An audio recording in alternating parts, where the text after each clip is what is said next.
7. Perkenalkan, saya Ernita Ningsi SPD. Saya berasal dari SMP Islam Kepenuhan, yang mana di sini saya akan mewawancarai Bapak Kepala Sekolah sebagai tugas saya demonstrasi kontekstual, yaitu pada modul 31.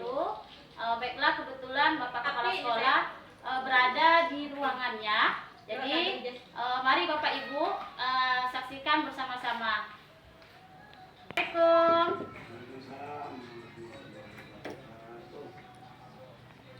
Sehat Pak? Sehat Pak? Alhamdulillah sehat. Duduk. Makasih Pak. Inilah maksud tujuan saya datang ke sini nih Pak. Masalah modul 31 ini menyangkut tentang pengambilan keputusan berbasis nilai-nilai kebajikan sebagai pemimpin gitu Pak. Minta bantuan, ada perlu yang saya bantu kan? Iya Pak. Jadi kebetulan kan Bapak sebagai Bapak Kepala Sekolah di sini Pak. Jadi saya ingin mewawancarai Bapak sebagai pemimpin sekolah dalam pengambilan keputusan Pak yang berbasis nilai-nilai kebajikan nih Pak. Iya. Bolehkah Pak kira-kira Pak? Bisa insya Allah. Alhamdulillah Pak ya. Bisa menjawab nanti dijawab. Iya Pak. Bisa diberikan bantuannya. Iya Pak. Begini nih Pak.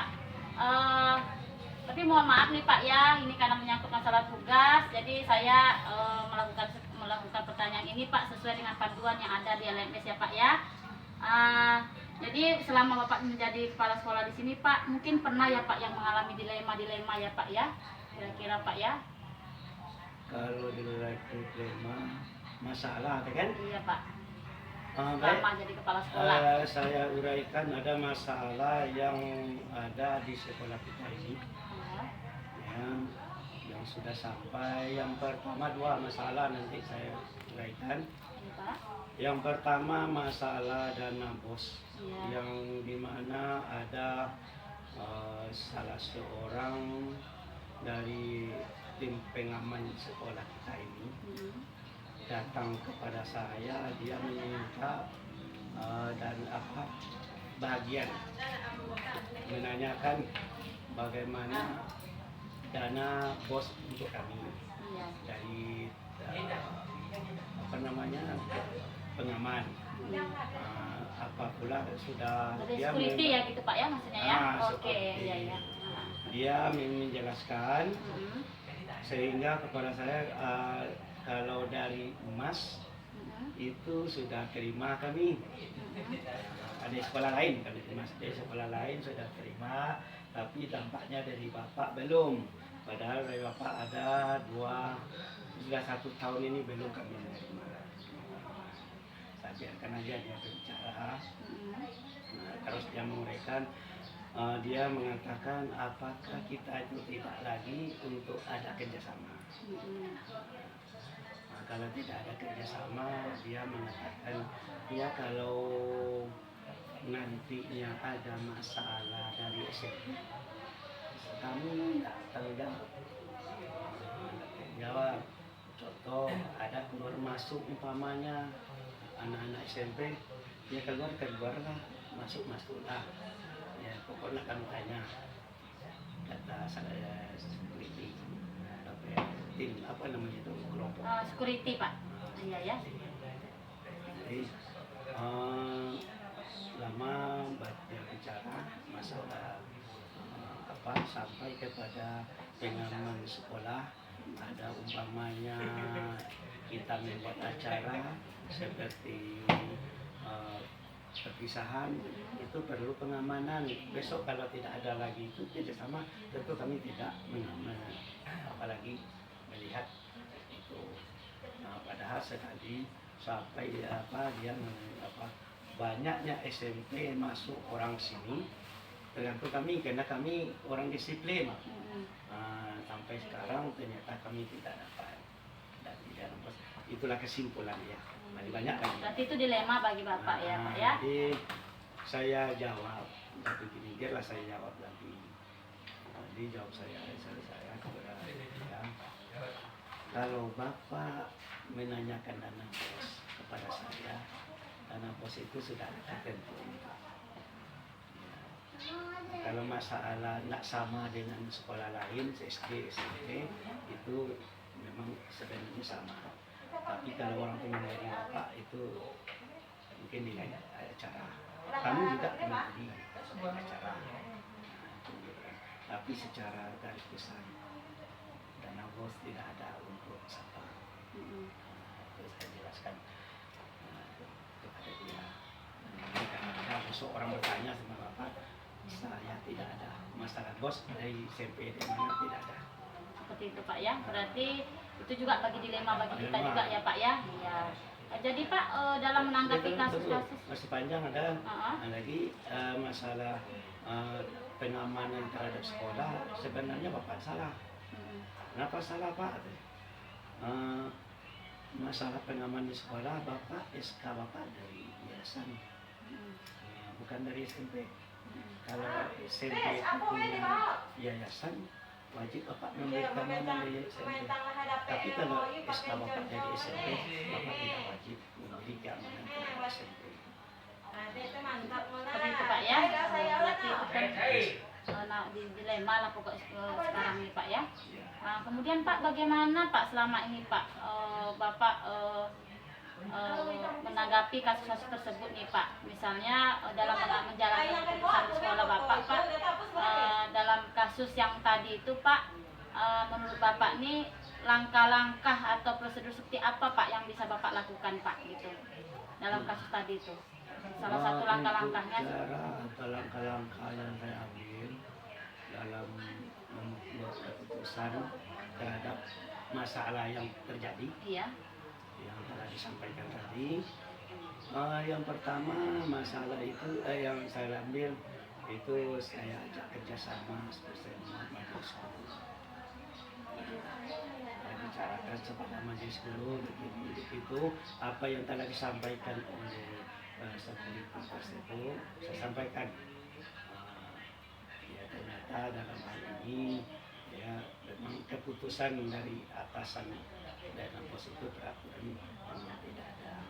Tapi kalau ada bisa ada yang kita bisa mengurangi daripada gaji honor dari seperti orang yang sudah ada nomor UMTK ya, dikurang dari situ untuk diambil dari seperti kesana.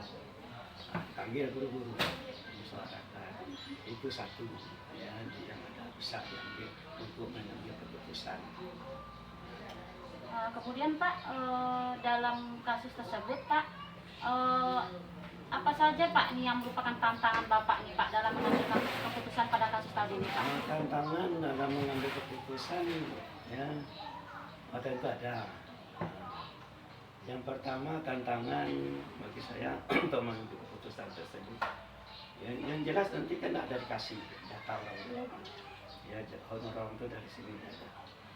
Jadi tentu dia tetap meminta ya supaya dia minta ada ya dengan ada usulan-usulan dia seperti tadi dia akan mengancam ke bagaimana mengatakan dia tidak ada bisa lagi untuk memberi keamanan terhadap sekolah kita ini.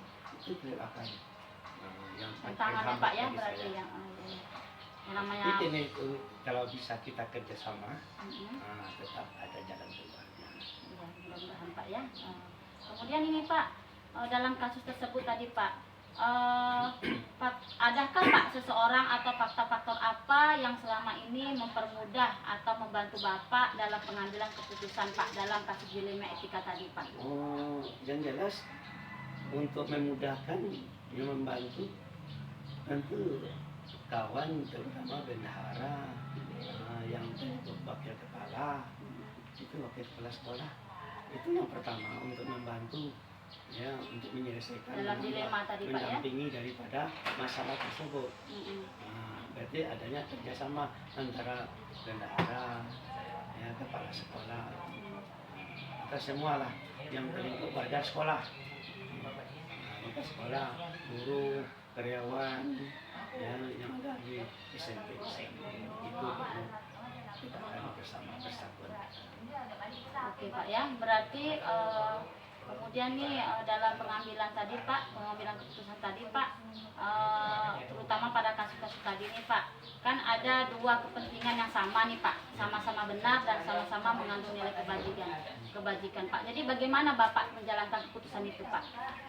Dalam menjalankan keputusan. Iya, dia ada sama-sama benar. Nanti yang tadi security tadi meminta gitu juga. Kemudian dari dana kita seperti itu juga. Bagaimana Bapak dalam mengambil keputusan ini Pak? Dalam mengambil keputusan, saya mengambil keputusan yang pertama itu adalah karena itu sudah saya sampaikan, hak di situ tidak ada, tapi harus ada. Itu saya mengambil keputusan yang memutuskan di dalam masalah itu, ya tentu ada hak otonomi dari keputusan sendiri. Karena keputusan otonomi itu tentu kepala yang memutuskan sendiri, tapi tidak dengan syarat tidak melenceng daripada aturan. Kemudian dari musyawarah mungkin bisa jadi Pak ya. Pertama musyawarah, yang kedua apa yang tercantum dalam peraturan. Di samping memutuskan itu. Oke, terima kasih Pak. Ini setiap sebagai pemimpin pasti punya dilema nih Pak ya. Ada. Tidak ada yang tidak punya dilema nih Pak ya. Tiap hari ada masalah. Iya, seperti itu Pak. Jadi terima kasih Pak atas masukannya Pak, ataupun hasil wawancara kita ini Pak, bisa menjadi pelajaran dan pengalaman bagi saya nih Pak sebagai wakil kepala sekolah Bapak kan. Jadi dalam pengambilan keputusan nanti ini harus berpihak kepada dilema etika ya Pak ya. Kemudian dengan hasil musyawarah seperti itu ya Pak ya. Ya pasti itu pasti sudah kalau sudah namanya hasil musyawarah berarti sudah sama-sama berpikir bersama-sama Pak ya untuk mencari jalan keluarnya. Iya. Terima kasih Pak atas waktunya Pak. Mohon maaf mengganggu Pak. Baik Pak, saya mau pamit dulu nih Pak. Nanti mau ada ngawas ujian nih Pak, jam terakhir Pak. Terima kasih Pak ya.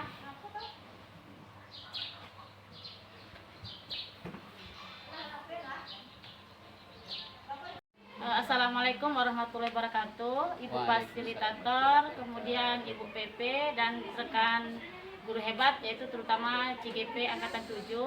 Nah, saya sekarang berada di sekolah madrasah alias swasta di Kecamatan Pemenuhan, Kabupaten Rokan Hulu. Nah, di sini saya ingin mewawancarai Bapak Kepala Sekolah yaitu Bapak Amir Husin SAG yang sekarang ini berada di dekat saya. Assalamualaikum Bapak. Waalaikumsalam warahmatullahi wabarakatuh. Gimana kabarnya Pak? Alhamdulillah sehat. Ibu sehat? Alhamdulillah nih Pak sehat. Masih segar bugar Pak ya, masih semangat ya Pak ya. Pagi, masih pagi ini kan? Iya, kebetulan hari ini ujian ya Pak ya, lagi ujian ya Pak ya. Semester. Ujian semester seperti itu. Begini nih Pak, maksud saya ke sini nih Pak, saya ingin menanyakan Bapak nih Pak sebagai Bapak Kepala Sekolah yang ada di Madrasah Aliyah Kepenuhan ini Pak, ya. Khususnya di sekolah lingkungan kita ini Yayasan Darul ini nih Pak, boleh kira-kira nih Pak? Bisa, enggak apa-apa. Sebelumnya Pak, kalau boleh saya tahu, udah berapa lama nih Bapak sebagai Kepala Sekolah nih Pak? Jadi kepala madrasah sudah lama, itu sejak tahun 2005. Udah lama Pak ya? Sekarang. Udah termasuk lama juga berarti Pak ya? Berarti selama Bapak menjadi kepala sekolah nih tentunya pernah nggak Bapak mengalami dilema nih Pak? Terutama dilema etika ataupun bujukan moral nih Pak selama Bapak menjabat sebagai pimpinan di sekolah ini nih Pak? Kalau soal itu saya kira ada saja. Karena selama ini kita bertugas di sini tentu permasalahan-permasalahan banyak yang kita hadapi. Cuman ketika kita melihat apakah itu dilema etika ataupun bukan moral, maka pada saat itulah akan kita terangkan bagaimana caranya itu. Seperti itu Pak ya. Ya. Jadi selama ini nih Pak dalam rujukan moral itu Pak ataupun dilema etika Bapak itu bagaimana Bapak dapat mengidentifikasikan kasus-kasus yang merupakan dilema etika atau rujukan moral itu Pak? Tentu kita kalau melihat kepada sebuah kasus Ya. itu kita tidak bisa langsung mengambil keputusan begitu saja. ataupun kita langsung menerima begitu saja. Tentu kita harus mengidentifikasi. Mungkin salah satunya kita harus kumpulkan fakta-fakta. Kemudian siapa saja yang terlibat dalam hal itu. Kemudian nanti setelah itu baru kita lihat mana yang itu masuk ke dilema etika ataupun rujukan moral. Setelah itu nanti baru kita lanjutkan. Berarti seperti itu Pak ya. Jadi selama ini nih Pak dalam kasus itu bagaimana Bapak menjalankan pengambilan keputusan nih Pak di sekolah Bapak nih, terutama dalam kasus-kasus di mana ada dua kepentingan ini Pak yang sama, yang mana sama-sama benar atau sama-sama mengandung nilai-nilai kebajikan. Tentu kalau dia nanti berkaitan dengan dilema etika, tentu kita akan melihat walaupun kedua-dua keputusan mungkin sama sama kepentingannya, hanya saja kita harus melihat mana yang lebih bagus kita ambil. Kalaulah seandainya yang satu ini lebih bagus, berarti kita ngambil pada yang satu ini. Karena kedua-duanya itu kalau secara tidak bisa kita pilih, tapi kita harus memilih, maka kita mencari mana yang lebih besar manfaatnya, sehingga sama Pak ya? Iya, sehingga itulah yang kita ambil nanti. Seperti Pak ya. Jadi Pak dalam pengambilan yang Bapak katakan tadi itu, bagaimana langkah-langkah nih Pak atau prosedur apa, seperti apa yang Bapak lakukan selama ini? Ya, tentu secara manusia kita akan merenung dulu, dalam arti berpikir untuk mengambil sebuah keputusan. Kemudian mungkin kita akan mendiskusikan dengan teman-teman yang bisa kita ambil pendapatnya untuk mengambil sebuah keputusan. Setelah itu, barulah kita ambil sebuah keputusan nanti. Seperti itu Pak ya. Nah, kemudian dalam keputusan yang Bapak ambil itu Pak, hal apa saja nih Pak selama ini yang Bapak anggap efektif dalam pengambilan keputusan pada kasus-kasus dilema etika nih Pak? Jadi dari berbagai permasalahan yang ada itu dengan teman-teman, kita akan berkonsultasi untuk mengambil sebuah keputusan itu, yaitu dengan teman-teman yang sudah punya pengalaman ataupun mendiskusikannya teman-teman yang kita ceritakan, jika seandainya Bapak sudah pernah mengalami seperti ini, mana yang Bapak ambil sebuah keputusan. Jadi tentu kita berdiskusi dengan teman-teman yang ada. Seperti itu Pak ya. Jadi dalam Bapak mengambil keputusan tadi itu berdiskusi dengan teman-teman, seperti itu Pak ya salah satunya. Jadi hal-hal apa saja nih Pak yang selama ini yang merupakan tantangan Bapak nih dalam pengambilan keputusan pada kasus tersebut nih Pak? Ya, tentu jika hal ini yang terjadi, yang menjadi tantangan bagi saya adalah jika ada permasalahan tersebut melibatkan dua orang. Dalam artian saya khawatir seakan-akan nantinya keputusan saya menunjukkan keberpihakan kepada salah seorangnya, yang mana kalau salah-salah nanti mengambil sebuah keputusan ini ada yang dirugikan, kemudian diuntungkanlah pula yang satu ini. Jadi hal yang seperti itulah yang sulit sekali sebenarnya. Namun karena kita harus mengambil satu kebijakan, jadi berarti kebijakan itulah kita lihat nanti mana yang lebih besar mudaratnya, mana pula yang lebih besar manfaatnya. Tentu kita mengambil yang lebih manfaatnya. Begitu Pak ya.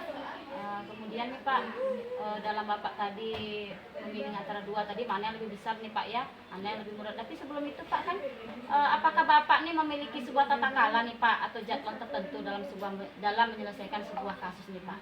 Apakah langsung menyelesaikan di tempat atau memiliki jadwal tertentu untuk menyelesaikan berupa prosedur misalnya seperti itu gitu? Tentu kalau seandainya itu harus secara spontan, tentu kita akan selesaikan secepatnya, karena kalau kita biarkan begitu nanti akan melebar dia. Tapi kalau seandainya masih bisa lagi tenggang waktu, tentu kita melakukan, ya kita berpikir dahulu, mengidentifikasi hal-hal, mungkin fakta-fakta apa yang sebenarnya yang terjadi, kita pelajari dahulu.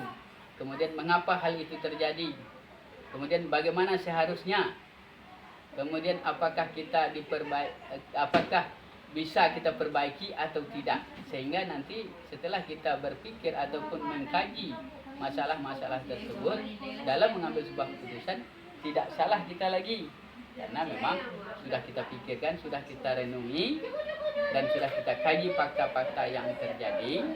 Kecuali kalau memang harus permasalahan itu harus diselesaikan saat itu juga, tentu kita lebih cepat lagi untuk mengambil sebuah keputusan.